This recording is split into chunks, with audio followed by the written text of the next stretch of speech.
আসসালামু আলাইকুম। কেমন আছেন সবাই? আশা করি ভালো আছেন। তো আমিও আপনাদের দোয়ায় আল্লাহর রহমতে খুব ভালো আছি। আজকে আপনাদের মাঝে নিয়ে এলাম নতুন একটি ভিডিও। এটা হচ্ছে ব্লক প্রিন্টের ভিডিও। তো যে জামাটা দেখতে পাচ্ছেন এটা হচ্ছে আমার আর আমার মেয়ের একটা ম্যাচিং ড্রেস বানিয়েছি। তো এই যে এখানে দেখতে পাচ্ছেন কাঠের ডাইস। এই ডাইসগুলো দেখে নিচ্ছি যে কোনটা দিয়ে ডিজাইন করলে ভালো হবে। তারপর এখানে আমরা যে রংটা ব্যবহার করব সেই রংটা রেডি করছি কিছু কেমিক্যাল দিয়ে, যাতে রংটা না ওঠে, যেন ঘাসলেও রংটা কাপড়ের সঙ্গে খুব ভালোভাবে ধরে থাকে। এই জন্য কিছু কেমিক্যাল দিয়ে আমরা রংটা বানিয়ে নিচ্ছি। তো আসলে এই কাজটা আমার খুব শখের কাজ। আমার এই কাজগুলা করতে খুবই ভালো লাগে। তো এই জন্যই আমি এই কাজটা করছি। আর এই যে এখানে রংটা রেডি করে কাজটা শুরু করে দিয়েছি। দেখে মনে হচ্ছে খুবই সহজে হয়ে যাচ্ছে। হ্যাঁ, সহজ আছে, খুব একটা কঠিনও নাই। আসলে মনের ইচ্ছা থাকলে যে কোনো কঠিন কাজও সহজভাবে করা সম্ভব। আমাদের প্রত্যেকেরই উচিত ঘরে বসে না থেকে কিছু না কিছু কাজ নিয়ে ব্যস্ত থাকা। আসলে অলস মস্তিষ্ক শয়তানের আড্ডা। তাই আমাদের অলস অবস্থায় না থেকে কিছু না কিছু কাজ নিয়ে ব্যস্ত থাকা উচিত। কেননা কাজের মধ্যে থাকলে শরীর মন দুটোই ভালো থাকে।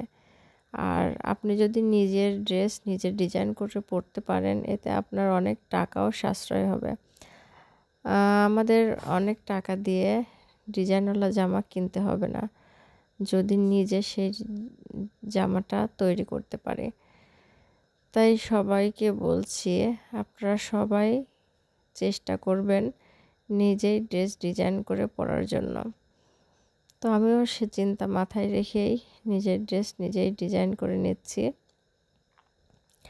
তো দোয়া করবেন সব সময় যেন এভাবে সুস্থ থেকে নিজের কাজ নিজে করতে পারি। আর ভালোবাসার কাজ করতে না কোনো ক্লান্তি আসে না, কোনো অলসতা আসে না। আমার তো মনে হয় আমি যখন কাজ করি তখন আমি খুব সুস্থ থাকি। যখন আমি কোনো কাজ করি না তখন আমার শরীর মন দুটোই খারাপ থাকে। সেজন্য সবসময় কিছু না কিছু কাজ হাতে রাখার চেষ্টা করি। এই তো জামার নিচের পার্টটা করা শেষ, এখন গলার ডিজাইনটা করছি। এখানে জামাটা সেলাই করা হয়নি, সেলাই করার আগেই কাজ করলে ডিজাইনটা করতে সুবিধা হয় এবং তাড়াতাড়ি হয়। তো কার কার আমার জামার ডিজাইনটা ভালো লাগছে অবশ্যই কমেন্টে জানাবেন। আর আমার মতো কার কার এ ধরনের কাজ করতে ভালো লাগে অবশ্যই কমেন্টে জানাবেন। তো আমি আমার এই ড্রেসটার সঙ্গে মিল রেখে আমার মেয়ের একটা ড্রেস বানিয়েছি। তো সেটাও আমি এখনই কাজ করে নিব। আমার ম্যাচিং ড্রেস পরতে খুবই ভালো লাগে। এই জন্য আমি সবসময় চেষ্টা করি আমি যে ড্রেসটা বানাই সেটাও আমার মেয়েকে বানিয়ে দেওয়ার। এই জন্য এই তো এখন যে ড্রেসটা করছি একটা ফ্রক, এটা হচ্ছে রুশির ফ্রক।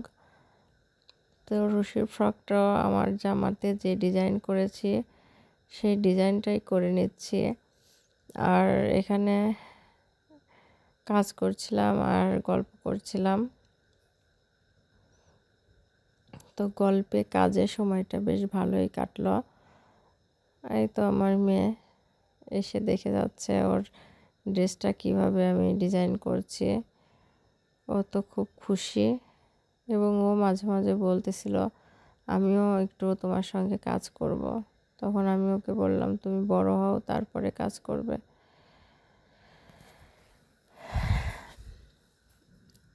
তো আরেকটি ড্রেস আমার আছে এই কালারের একটা ড্রেস, তো সেটার সঙ্গে মিল রেখে এটা আরেকটা ফ্রক ডিজাইন করছি। এটা সেলাই দেইনি, কেননা সেলাই দেওয়ার পর ডিজাইন করতে অনেক কষ্ট হয়, কাপড় টান করা যায় না। এই জন্য এটা শুধু কেটে নিয়ে এখানে ডিজাইনটা করে নিচ্ছি। ডিজাইনটা যখন শুকাবে তারপর আমি সেলাই করে নেব।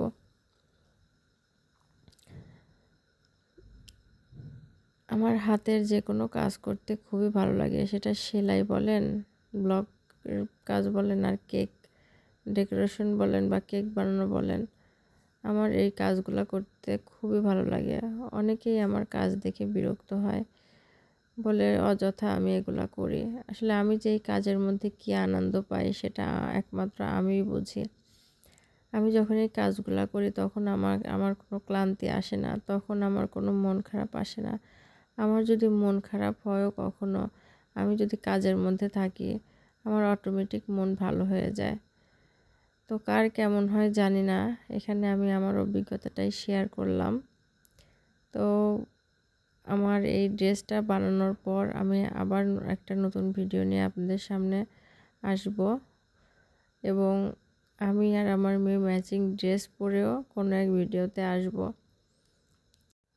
আমার এই ড্রেসের ডিজাইনটা কেমন লাগছে অবশ্যই কমেন্টে জানাবেন, আর আমাদের জন্য দোয়া করবেন। সবাই সুস্থ থাকবেন, ভালো থাকবেন, সবাই বেশি বেশি দোয়া করবেন আমি যেন সুস্থ থেকে আপনাদের সামনে নতুন নতুন ভিডিও নিয়ে আসতে পারি। আল্লাহ।